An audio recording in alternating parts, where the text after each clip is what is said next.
Good morning. That's Grove, the ragamuffin soldier. In the park this morning. Yes, hello to everyone, this is another video I'm trying to make. And just trying to, just trying to talk for something, because it's like self-defense. That's something like that's how it came. It's like self-defense. It's just like there is so much going on, and and people not really even looking into it. So we need to ask people to look into it because everything is not what it seems. It's like there's a history to it. There's a history to what's going on in this world. But the problem is the people who is presenting the history is not presenting the history the way it's supposed to be presented. They're presenting the history from their perspective. They're not presenting the history from a perspective of truth. It's just a history that's projected. It's like a cover-up history. It's a cover-up history. So, we need to contemplate and think on the real history. And the real history really do put Rastafari African people in a better light, and it put all of we in a better light because, we can see the truth, when you contemplate the real history. And the truth really don't make us look as bad as the man-made history make us look.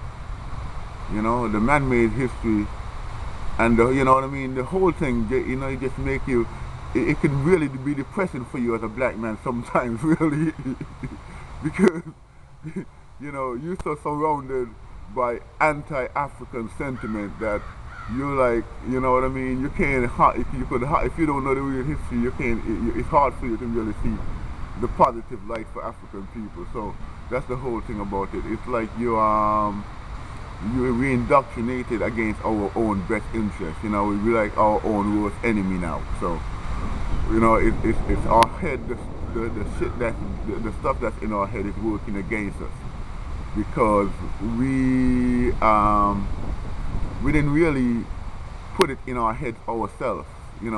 We've been indoctrinated and bamboozled and treated in a way that this negativity becomes a part of our lives.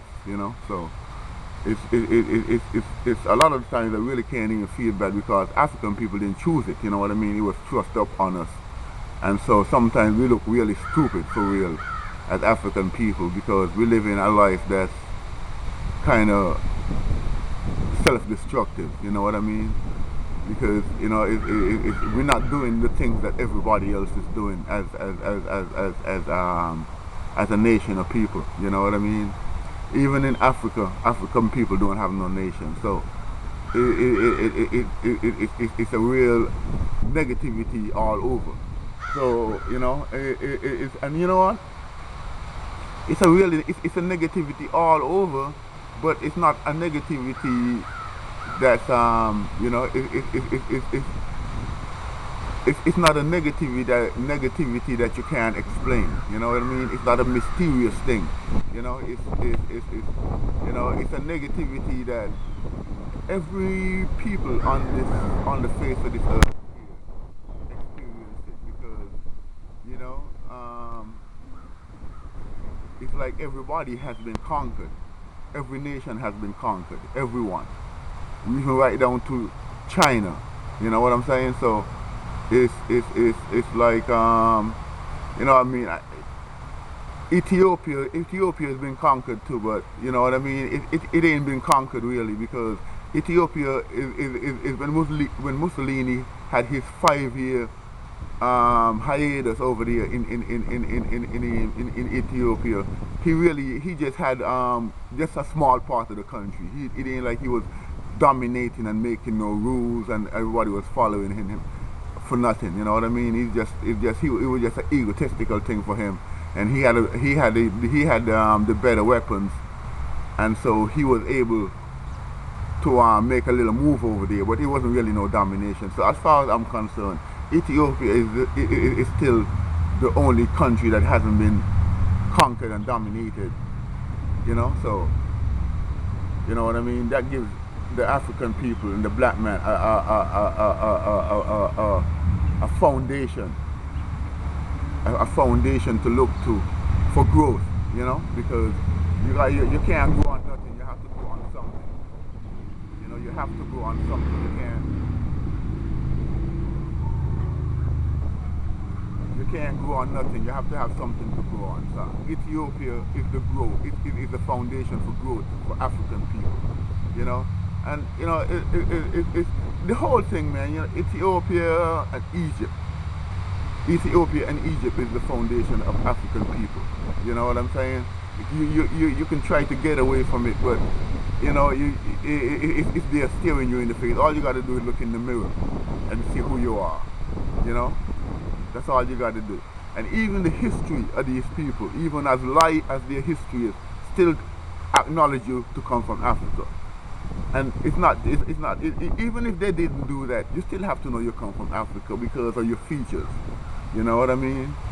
You look at your features, you're straight up African. And it's funny how African people, we don't see that in ourselves. You know what I mean? We're quick to point out, oh, look at that Chinese guy over there. Oh, look at that Indian guy over there. And these people, sometimes they ain't never been to China. They ain't never been to India. But, you know what I mean? You see them and you identify them as Chinese and Indian. But when you see a black man, you can't identify him as African because he don't even want to identify himself that way. So why would you? You know what I'm saying? So it's such a negativity on us for who we are that we make a bunch of bad decisions, and it's more than bad decisions. It's like we programmed against ourselves and we're comfortable with it. So I mean, we're not trying to see, because there's ways for you to improve your mental state, man. There's a way for us to improve our mental state. We don't have to stay in a slave mentality for every generation. You know what I mean? We don't have to stay in that slave mentality. We complaining all the time. You know what I mean? I hate when a black man complaining all the time. It's like, make a move and stop complaining all the time, man. Because a lot of times we're complaining all the time because we're stuck in the trap. You know what I mean? We're stuck in the trap and we don't even know it's a trap. You know what I mean? If we set up, and I mean, I'm glad I found out it was a trap from an early age, because it's hard to see it's a trap because your mom will send you to school and you learn all that European stuff and you learn how great European people are from Monday to Friday. You know what I mean? You're in a European school learning how great European people are, and then Sunday you go on to church to learn how great European people are some more. So you're stuck on such a European sentiment that your whole giddy up is gone. You know what I'm saying? You are not looking to yourself for anything because these people don't put it in your head that, you know what I'm saying, that they're the shit and you ain't shit. So you ain't even looking to see how you could do something for yourself because they done programmed you against yourself. And so poor you can't even believe in yourself no more. And so, you know what I'm saying, when you see the programming of black people,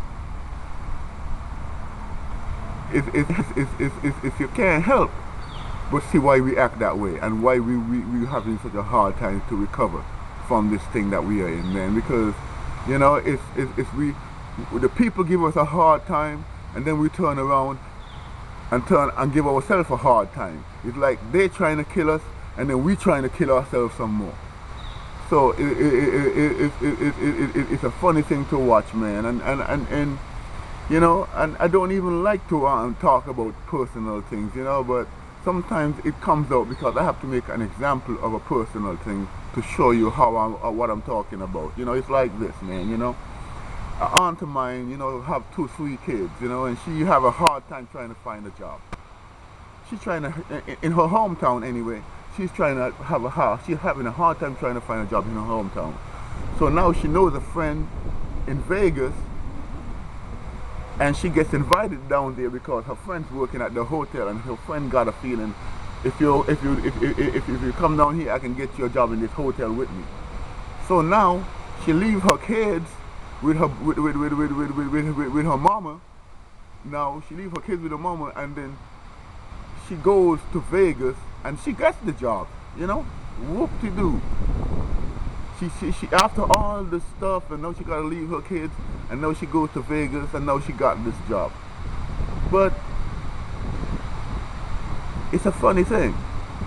After she done all this work and go through all this stuff, and goes to Vegas and got to go through living with her friend until she can get on her feet and all the hard time she goes through, after all that, she decided to thank God for the job.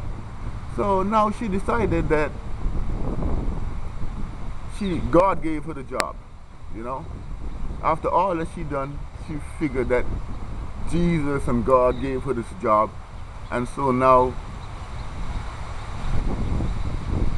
she is so thankful for the job that she starts going to church, and every time the hotel people give her, every time she get her $600 check every 2 weeks, she decides she's gonna give the church or her favorite pastor $100 out of that.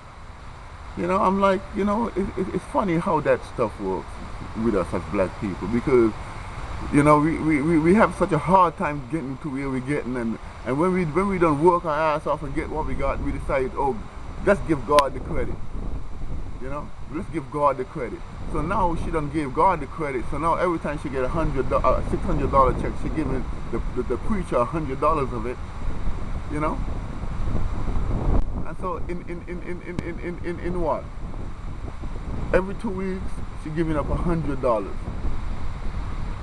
So in you know how much money is that in a year? You know? In a year? Yeah, that's a lot of money in a year. And not to mention she done that stuff for like over 20 years that I can know for sure. You know what I mean? Because she worked there for a long time. She done that stuff for like 20 years. And you know what, man? To get to that job, it wasn't an easy choice for her either, because now she got to go catch a bus there and a bus here and then bus back home, and you know what I mean? So it's a hard thing for her, but instead of giving herself any kind of credit for going all through the stuff and the kids that she left behind and all this kind of stuff, that's crazy life that she got to live and move out of town to get a job, and how hard these people got her living.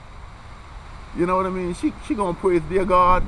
She gonna praise their God and give their God all her hard-earned money.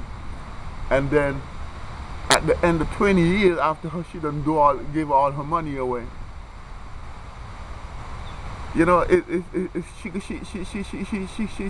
can't get no retirement now because the hotel done changed management, and now they're getting funny with the money that she's supposed to be getting. And you know, if she didn't invest the money that she was making to provide for her future. You know, she decides she's going to give it all to the church. And who else does that? Do the Chinese people do that? You know, do the Indian people do that? You know what I mean? We black people, we're doing that. You know, why are we doing that? You know,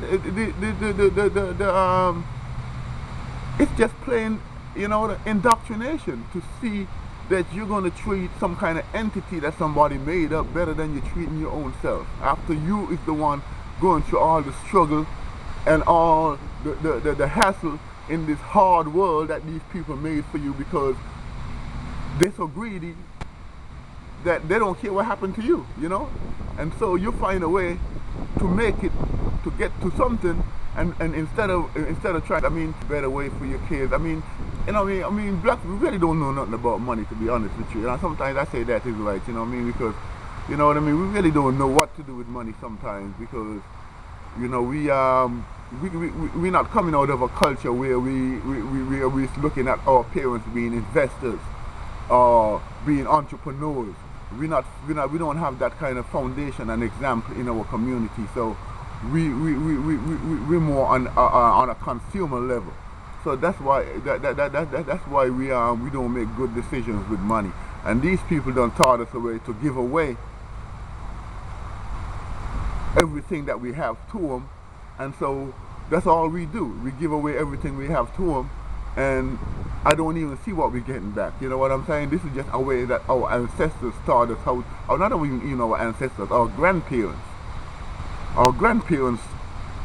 taught us how to live this way, and we toe the line, and we're not getting nowhere with it because it ain't nothing but a bunch of bad decisions in that way of living for you as a black man, as an African people. You know, we not, it's not helping us to unite and be better people. You know what I mean? We come together in a superficial way where we're trying to do is show off our clothes and show off what material things that we have, and we're not even showing any reverence. I mean, I don't even understand what do we find so attractive about living this negativity, because, you know, I mean, from my observation, African people, I mean, the God that we know is not treating us right. You know what I mean? We are the poorest people financially. We are the sickest people physically. You know what I mean? Black folks on more pills and this and that, and you know what I mean? You know, it's we just, you know what I mean? I don't know what kind of God we know, because our God is not putting us on a positive footing on nothing, on no level at all. He's not helping us to unite. He's not helping us to do better financially. He's not helping us to do better physically. He's not helping us to do better in no arena. So, you know what I'm saying? I don't understand why you know what I mean? What is so attractive about it? Because, you know, it's like we just making so many bad decisions trying to follow somebody else's example that, you know, it's laughable. You know, it's laughable because who wants to follow a tradition that does nothing for them? I mean, that doesn't even make sense. Who else is doing that? Look around. Who else is doing that? You know what I'm saying? Everybody else is following a tradition that's beneficial to their culture. That's what everybody else is doing. You know, everybody else is following a tradition that is beneficial to their culture. It's just that we African people, we had our culture destroyed from way back in the Egyptian days. You know, it's like, you know, that's why you gotta know your history. It's like the first, the before Ptolemy. You know what I mean? Please look up Ptolemy the First. Ptolemy the First, he is the first European pharaoh. Ptolemy the First is the first European pharaoh.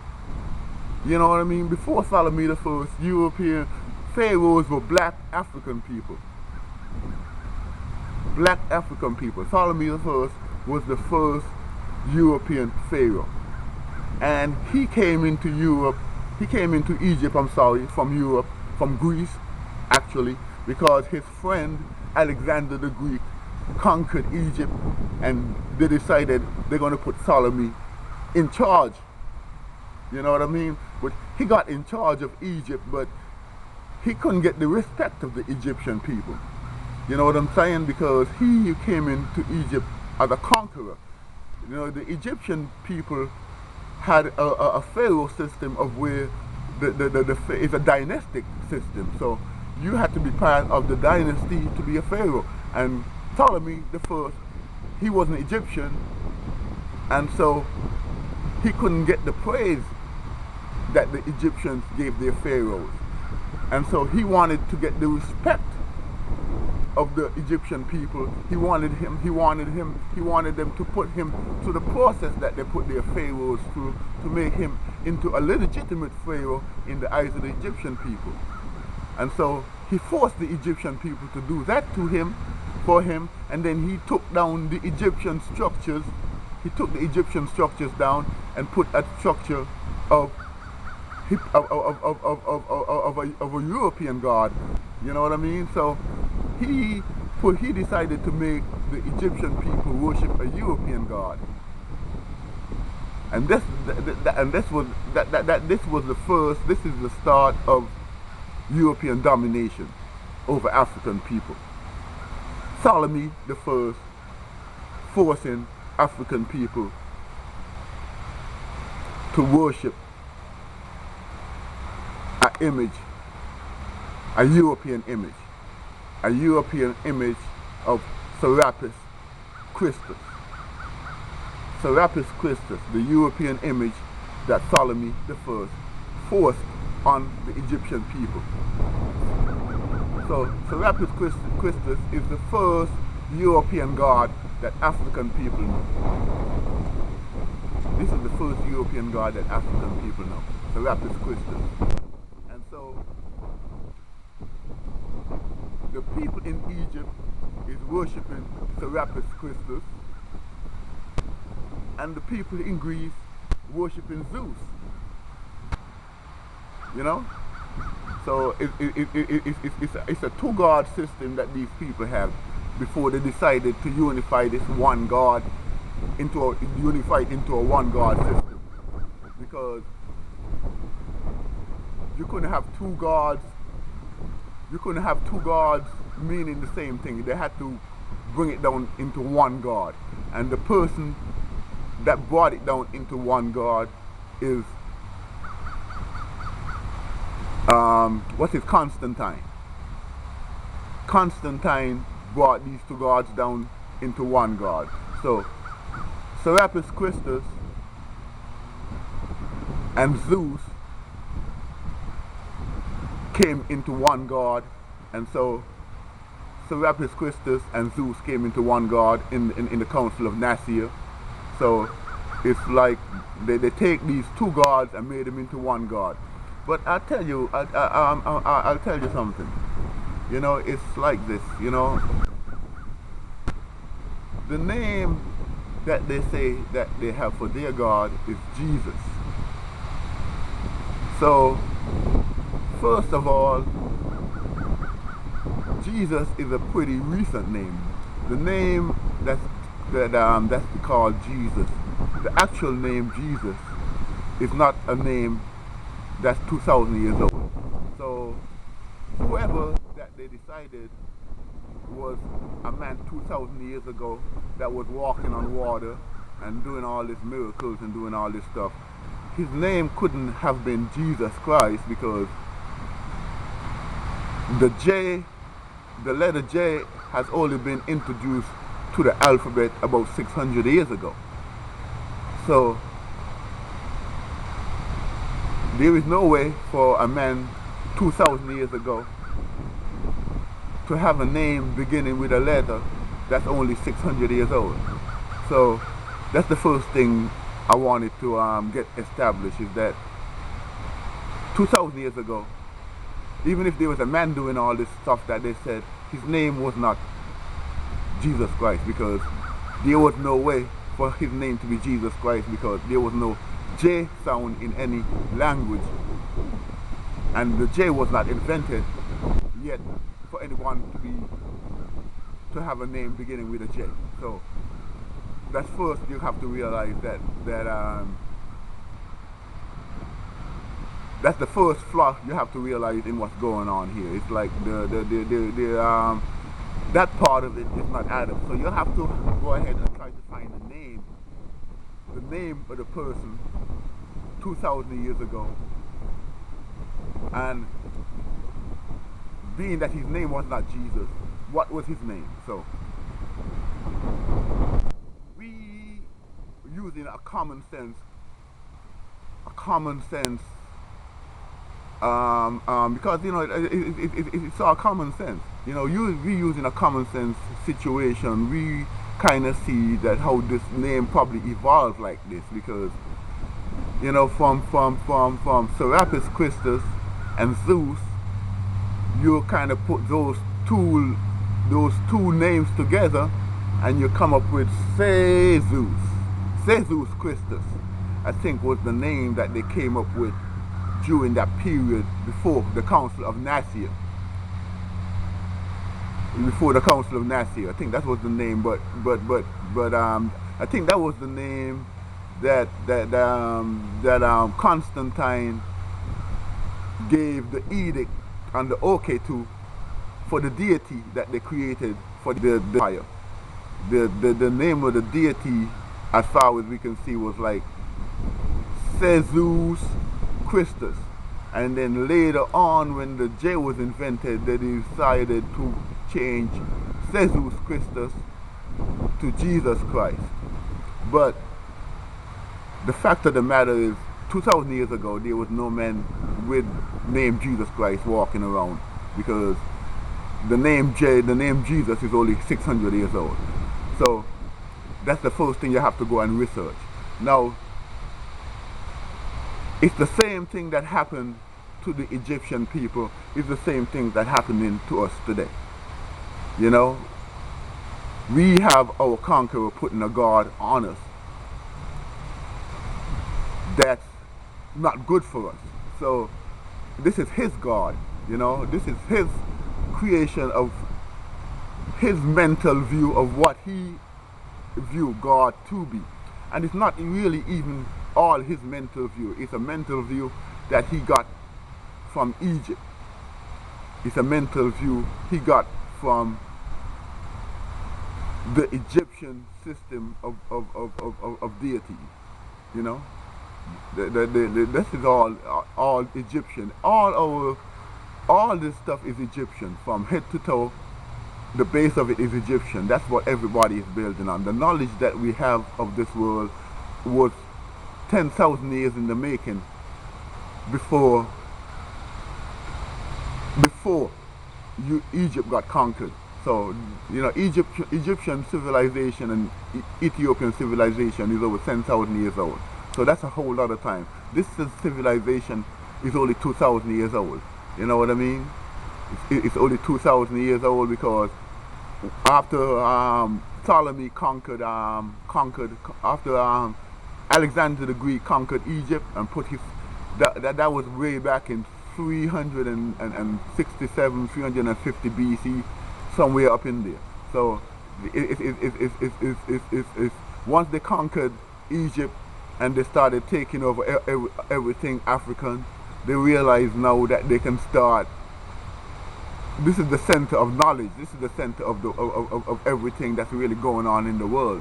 So once they conquered that, then they started making plans to take over the world.